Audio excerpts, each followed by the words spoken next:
சுட்டம் வெளி சுடரே அடுத்த வர எபிசோடில் பார்த்தீங்க அப்படின்னா அபியோட அண்ணி வந்து அபியை தப்பாக பேசுவாங்க. இதனால அபி பார்த்தீங்க அப்படின்னா சுடரை கூட்டிட்டு எல்லாரும் தூங்குற நேரம் பார்த்து வீட்டை விட்டு கிளம்பிடுவாங்க. கிளம்பி அவங்களுக்கு ஹெல்ப் பண்ணுற இந்த மேடத்தை பார்த்து அவங்க கூட ஒரு ஹாஸ்டலில் வந்து தங்கலாம் அப்படின்னு சொல்லிட்டு கிளம்பிடுவாங்க.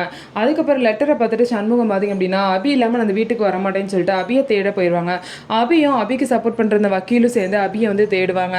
அதுக்கப்புறம் அந்த மேடம்க்கு கால் பண்ணால் வந்து எடுக்கக்கூடாதுன்னு சொல்லிட்டு அபி வந்து சொல்லியிருப்பாங்க. இதனால வந்து பார்த்தீங்கன்னா அந்த மேடம்க்கு சண்முகம் கால் பண்ணும்போது எடுக்க மாட்டாங்க. அதுக்கப்புறம் சண்முகத்தோட ஒய்ஃபே பார்த்தீங்க அப்படின்னா நம்ம சொன்னது தப்பு, நம்மளே போய் அபியை தேடி கூட்டிகிட்டு வரலான்னு சொல்லிட்டு அவங்க வந்து வேற ஒரு நம்பர்லேருந்து அபியோட அந்த மேடத்துக்கு கால் பண்ணுவாங்க. அந்த மேடம் வந்து தெரியாத நம்பராக இருக்குன்னு சொல்லிட்டு அவங்களும் அட்டன் பண்ணிடுவாங்க. வேறு வழியே இல்லாமல் அபியை பற்றின உண்மையை சொல்லிடுவாங்க. இதனால அபியோட அண்ணி பார்த்தீங்க அப்படின்னா வந்து அபியை வந்து கூட்டிகிட்டு போகிறதுக்காக வந்துடுவாங்க. அதுக்கப்புறம் நான் செஞ்சதெல்லாம் தப்பு தான், திரும்ப நம்ம வீட்டுக்கு வாங்க கூப்பிட்றாங்க. ஸோ அபி திரும்ப போவாங்களா மாட்டாங்களான்னு சொல்லிட்டு வெயிட் பண்ணி பார்க்கலாம். ஸோ நம்ம வீடியோ உங்களுக்கு பிடிச்சிருந்தா நம்ம வீடியோவை லைக் பண்ணிவிட்டு பாருங்கள்.